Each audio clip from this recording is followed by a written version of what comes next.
వీడియోలో ప్రెజెంట్ బాగా పాపులర్ అయ్యి ట్రెండింగ్లో ఉన్నటువంటి ఒక beautiful boat neck blouse back neck design అనేది ఈరోజు నేను ఈ వీడియోలో చూపించబోతున్నాను. వీడియోలో చూపించినట్టు మెయిన్ ఫ్యాబ్రిక్, లైనింగ్ ఫ్యాబ్రిక్ తీసుకున్న తర్వాత క్యాన్వాస్ని కూడా తీసుకోవాలండి. ఈ క్యాన్వాస్ పైన బ్యాక్ నెక్ డిజైన్ అనేది వీడియోలో చూపించినట్టు డ్రా చేసుకోవాలి. ఈ వీడియోకి సంబంధించిన మెజర్మెంట్స్ కూడా మీకు ఈ వీడియోలో ఆల్రెడీ మీకు చూపించడం అనేది జరిగింది. అయితే ఈ క్యాన్వాస్ పైన కట్ వర్క్లు నేను ఇక్కడ డ్రా చేస్తున్నానండి. ఈ కట్ వర్క్లు అనేది 2 ఇంచెస్ డిస్టెన్స్లో నేను తీసుకోవటం అనేది జరిగింది. సో ఈ విధంగా కట్ వర్క్లు తీసుకున్న తర్వాత వీడియోలో చూపించినట్లు మార్క్ గీసుకొని 11 ఇంచెస్ నుంచి కింద పార్ట్ అనేది కట్ చేసుకోవాలి. అంటే పైన ఉండే పార్టు 11 ఇంచెస్, కింద ఇంకా 5 ఇంచెస్ అనేది ఉంటుందండి. టోటల్గా 16 ఇంచెస్. ఈ విధంగా కట్ చేసుకున్న తర్వాత పై పార్ట్ అనేది వీడియోలో చూపించినట్లు లైనింగ్, మెయిన్ ఫ్యాబ్రిక్ అనేది రివర్స్లో పెట్టి స్టిచ్ అనేది వేసుకోవాలి. ఈ విధంగా స్టిచ్ వేసుకున్న తర్వాత వీడియోలో చూపించినట్లు స్టిచ్ చేసుకొని రివర్స్లో చుట్టూ కూడా ఇంకొక స్టిచ్ అనేది వేసుకోవాలండి. ఈ విధంగా స్టిచ్ వేసుకున్న తర్వాత మీకు క్యాన్వాస్ ఉంది కదా, క్యాన్వాస్కి సరిపడా క్లాత్ని తీసుకొని క్యాన్వాస్ చుట్టూ కూడా వీడియోలో చూపించినట్లు స్టిచ్ అనేది వేసుకోవాలి.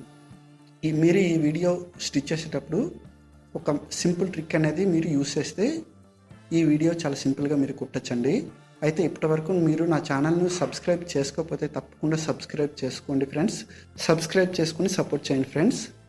అయితే ఈ పై పార్ట్ యొక్క మిడిల్ పాయింట్ని మరియు క్యాన్వాస్ యొక్క మిడిల్ పాయింట్ని మార్కింగ్ చేసుకుని ఒకదానికొకటి వీడియోలో చూపించినట్లు సెంటర్ వచ్చేటట్లు పెట్టుకుంటూ ఆల్రెడీ మనం ఈ క్యాన్వాస్ పైన మార్క్ గీసాం కదా, ఈ క్యాన్వాస్ పైన గీసిన మార్క్ పైన స్టిచ్ అనేది కొంచెం స్లోగా వేసుకోవాలండి. నాకు ఇక్కడ వీడియో డ్యూరేషన్ అనేది పెరుగుతుంది కాబట్టి ఈ వీడియోని కొంచెం స్పీడ్లో పెట్టి స్టిచ్ చేయడం అనేది జరిగింది. మీరు అలా చేయకూడదండి, చాలా స్లోగా స్టిచ్ చేసుకోవాలి. నాకు కూడా చాలా టైం పట్టింది, ఎందుకంటే ఈ కట్ వర్క్ తిప్పేటప్పుడు అందరూ కూడా ఈ కట్ వర్క్ అనేది రౌండ్ షేప్ బయటకు వచ్చేటట్లు తీస్తారండి. కానీ అలా చేయటం కామన్ అయిపోతుంది కాబట్టి దానిని నేను ఇప్పుడు రివర్స్లో తీసుకున్నా. అంటే ప్రజెంట్ ట్రెండింగ్లో ఎక్కువ నడుస్తుంది కాబట్టి ఈ కట్ వర్క్ని రివర్స్లో పెట్టి ఈ విధంగా నేను స్టిచ్ అనేది వేసుకున్నాను. స్టిచ్ వేసుకున్న తర్వాత ఎక్స్ట్రా క్లాత్ ఉంది కదండి, ఈ ఎక్స్ట్రా క్లాత్ని కూడా మనం కట్ చేసుకోవాలి. ఈ కట్ చేసుకునేటప్పుడు ఈ కట్ వర్క్ షేప్ లోపల కూడా క్లాత్ని చాలా స్లోగా నీట్గా కట్ చేసుకోవాలి. ఈ విధంగా కట్ చేసుకున్న తర్వాత కట్స్ అనేవి దగ్గరగా ఇచ్చుకోవాలండి. ఈ విధంగా కట్స్ దగ్గరగా ఇవ్వటం వల్ల క్యాన్వాస్ని రివర్స్ చేసేటప్పుడు చాలా నీట్గా ఫినిషింగ్ వచ్చేటట్లు ఇది రివర్స్ అనేది అవుతుందండి. ఈ వీడియోకి సంబంధించిన మెజర్మెంట్స్ అనేవి వీడియోలో ఆల్రెడీ మీకు పైన చూపిస్తున్నానండి. ఈ విధంగా రివర్స్ చేసిన తర్వాత ఒకసారి మనం ఐరన్ అనేది చేసుకుంటే ఈ విధంగా ఈ 2 పార్ట్స్ అనేవి వస్తాయండి. ఈ విధంగా ఈ 2 పార్ట్స్ వచ్చిన తర్వాత పైనుంచి కూడా ఒక స్టిచ్ అనేది వేసుకోవాలి.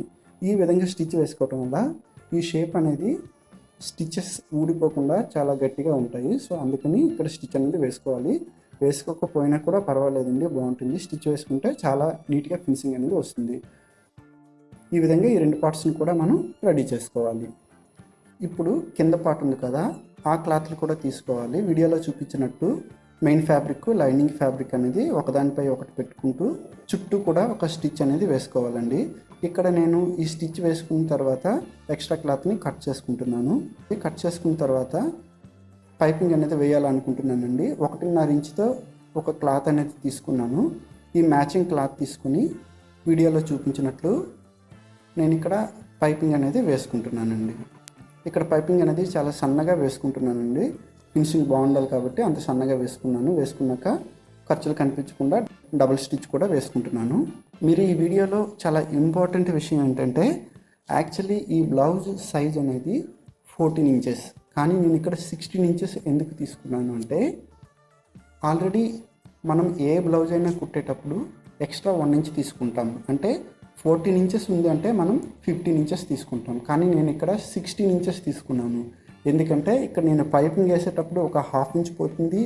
నెక్స్ట్ ఇప్పుడు ప్రజెంట్ వీడియోలో చూపిస్తున్నాను కదా, ఈ కట్ వర్క్లో ఉండేటటువంటి ఈ పార్ట్ కింద పార్ట్ కలిపేటప్పుడు ఒక 1/2 ఇంచ్ ఎక్కువ ఉండటం వల్ల కట్ వర్క్ పార్ట్ కూడా అటాచ్ చేసేటప్పుడు, పైపింగ్ వేసేటప్పుడు ఇంకొక 1 ఇంచ్ అనేది మనకి వేస్ట్ అవుతుంది. కాబట్టి 2 ఇంచెస్ అనేది నేను ఎక్స్ట్రా తీసుకున్నాను. ఈ విధంగా స్టిచ్ చేసుకున్న తర్వాత డాట్స్ ఉంటాయి కదా, ఈ డాట్స్ని కూడా ముందుగానే మనం ఇక్కడ వేసేసుకుందాం. డాట్స్ వేసుకున్న తర్వాత అదేవిధంగా కింది వైపు ఒక క్లాత్ని కూడా వీడియోలో చూపించినట్లు అటాచ్ అనేది చేసుకోవాలండి. ఈ విధంగా చేసుకున్న తర్వాత మిడిల్లో 6 ఇంచెస్ ఉంచాం కదా, మిడిల్లో మార్క్ గీసుకుంటూ 3 ఇంచుల దగ్గర ఈ సెంటర్కి మనం కట్ చేసుకోవాలండి. ఈ విధంగా కట్ చేసుకున్న తర్వాత 2.5 ఇంచ్ 3 ఇంచెస్ క్లాత్ని వీడియోలో చూపించినట్లు కాజా పట్టు అనేది ఈ విధంగా సింపుల్గా వేయచ్చు. అదేవిధంగా రెండో వైపు ఉంది కదా, ఈ రెండో వైపు కూడా హుక్స్ పట్టి అనేది రెడీ చేస్తున్నాను. వీడియోలో చూపించినట్లు హుక్స్ పట్టి కూడా వేసుకోవాలండి. ఈ విధంగా హుక్స్ పట్టి కాజా పట్టి వేసుకున్న తర్వాత పైన ఒక చిన్న థ్రెడ్ని తీసుకోవాలండి. ఇక్కడ థ్రెడ్ని తీసుకుని ఇక్కడ పైన అటాచ్ చేస్తున్నాను. అటాచ్ చేసుకొని ఇక్కడ బటన్ నేను పెడుతున్నాను. సో ఇది ఫ్రెండ్స్ ఫైనల్ లుక్ అనేది ఈ విధంగా ఉంది. సో నా వీడియో మీకు తప్పకుండా నచ్చింది అనుకుంటున్నాను. లైక్ చేసి షేర్ చేసి సబ్స్క్రైబ్ చేయడం అయితే అస్సలు మర్చిపోవద్దండి. మరిన్ని లేటెస్ట్ వీడియోస్ని మేము అప్లోడ్ చేస్తాము. ఉన్న వీడియోల నుంచి ఒక కొత్త మోడల్ అనేది మేము స్టిచ్ చేయడం అనేది జరుగుతుంది. ఈ వీడియో చేసేటప్పుడు చాలా సింపుల్ ట్రిక్ ఏంటంటే ఆల్రెడీ మీకు చెప్పాను, ఉన్న బ్లౌజ్ యొక్క మెజర్మెంట్స్కి 2 ఇంచెస్ ఎక్కువ తీసుకోవాలి. అంటే టోటల్గా 16 ఇంచెస్. ఈ టిప్ అయితే అస్సలు మర్చిపోవద్దు. మీరు బ్లౌజ్ అయితే చాలా పర్ఫెక్ట్గా మీకు వస్తుంది ఇలా తీసుకుంటే.